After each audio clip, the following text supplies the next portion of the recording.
Hello, my name is Philip Bloom, and in today's video I'm going to talk about the Reflect Media Light Ring, a product that revolutionises the way you can use chroma key. The most time-consuming part of shooting chroma key is the lighting. Obviously you need to have a green or blue background which needs to be lit evenly, and then you have to light the talent and try and avoid as many shadows as possible. And of course that's assuming you have a blue or green background in the first place. I think the best way for me to illustrate this product is to show it to you in action.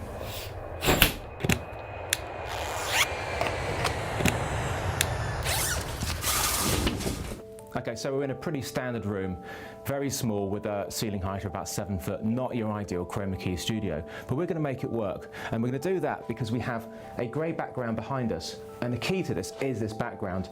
It's using the same technology as high visibility reflective vests. And so when you put a light against it, it bounces straight back at the camera. I can illustrate this with Den, who's going to put the light ring in front of the camera, turning the grey to green. I'm using an EX1 here, but it can work with any camera. I've got a 77mm ring attached to it. So you fit the light ring on, screw the attachment,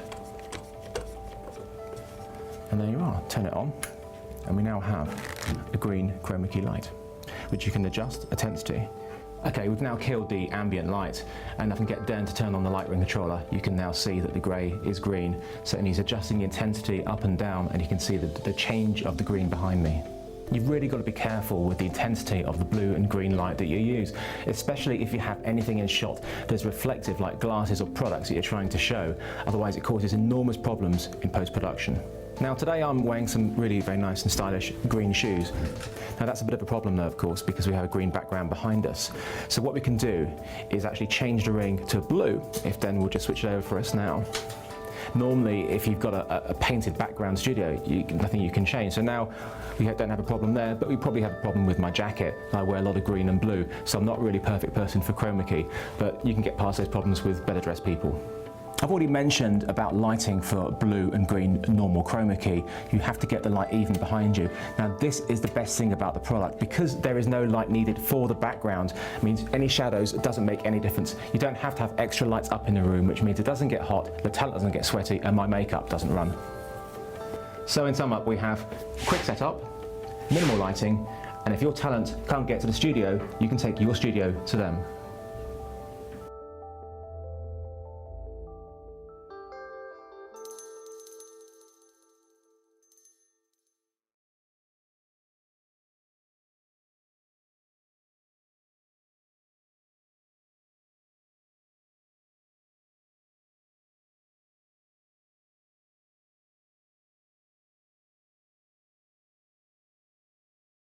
No Film School's coverage of NAB is brought to you by My Road Reel. The world's largest short film competition is back. Shutterstock, your source for stunning HD and 4K footage, plus high-quality music. Blackmagic Design, amazing solutions for film, post-production, and television. Hey guys, it's Andy with No Film School. We're here with Guy at Reflect Media talking about a really weird chroma key solution. Tell us about what this is. So this is a cool little LED that goes on the front of the camera lens like this, and what it's doing is it's lighting up those gray glass beads, and we can switch it over from green or blue, and all it is just this little tiny ring right here that's doing all that work. So it's coming off of here, bouncing off there, and coming back. And so if I could clarify, so it's not so much the ring light that is the innovation here, it's the material that is against that wall. It's just a gray fabric to the eye, but it reflects directly back in the lens. So any source that's coming straight from the lens, like from this ring light, is going to change to whatever color you're shining at it. Precisely. And most people ask, well, doesn't it spill all over the person? Well, it falls off pretty quick. So you can see that you don't get contamination from the front.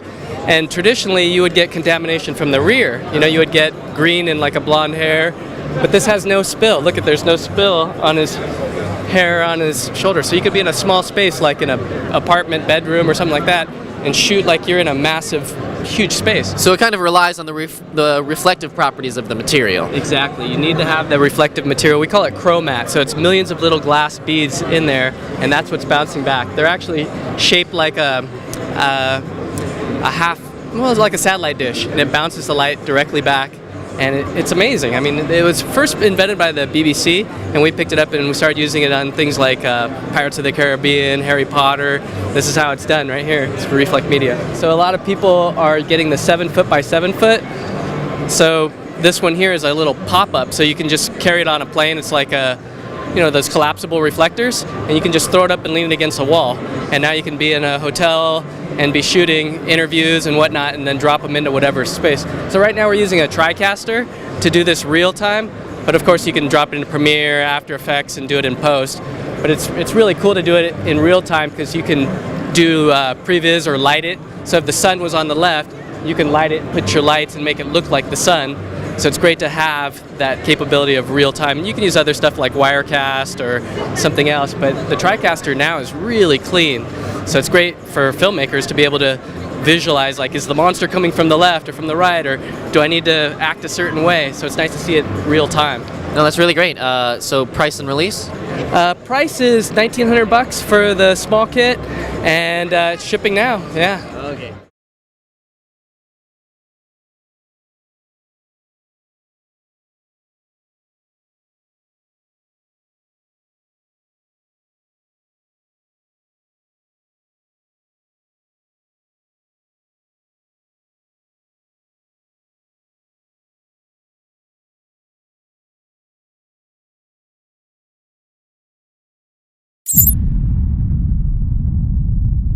Hi everybody, this is Per Holmes, and I want to show you an amazing little tool we've invented called Green Screener. Green Screener is magic goggles for your green screen that shows you how to light it perfectly, and it's so easy anybody can do it. If you've ever used light meters or waveform monitors to level a green screen, you know how hard it is because you can't really see what you're doing. But Green Screener literally shows you a picture of how even the green screen is, and suddenly it's easy to get it even. It's important to get your green screen totally even because if there's a lot of difference in the brightness, in order for the keyer to crunch it out, you have to crunch out all the fine detail at the same time. We call this getting a haircut, and it's the #1 reason for bad green screen. As soon as the green screen is even, suddenly you get this amazing edge detail and the key looks totally real. And that's what Green Screener is for. To see how it works, we're at Atomic Imaging Studios in Chicago. And for this setup, we're lighting a part of the wall with a fluorescent bank from each side. The way Green Screener works is that it divides the green channel into bands, and then the goal is simply to keep the lighting inside one of the bands. Next, you tap anywhere to set a target, which makes it easier to see your goal, and then you adjust the lighting until everything is green. Here, for example, we have to bring the light up on the left, and we have to get rid of this hotspot. And then we just fudge it until it's even. On the quality buttons, you select how good you want the green screen. Right now we're on the mid setting, which is 8 bands for about 1-stop resolution. If you want to know the science behind it, go to this page. And by the way, you can do this for any color channel, like blue for blue screen. Now to expose it right in the camera, you still have to think about getting the green channel high without going over, and that takes a couple of tests or a waveform monitor. But you can also just do like me and eyeball it. Turn up the exposure until it goes over and starts to wash out. Then back it down until the green gets all its color back. So there you go, perfect green screen using nothing besides your camera and your phone or your tablet.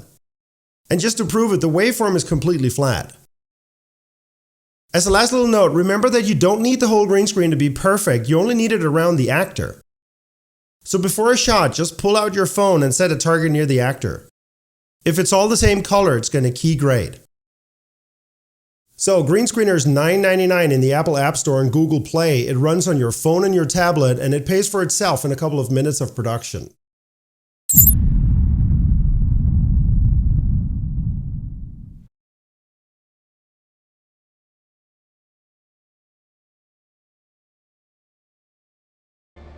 Eu sei esperar a hora certa, Raul. Ela me parece apaixonada demais pelo Benjamin. Eu não acho que ela vai ficar contra ele. Nunca subestime uma mulher inteligente que foi trocada por outra. A vingança delas é muito mais criativa. Não sei, é que a Margot me parece muito ética. Em que sentido? A ética não é uma emoção. O amor, sim. Uma emoção que pode degenerar em ódio. Senta aí. A Margot vai ser uma peça fundamental no meu jogo. De grande utilidade.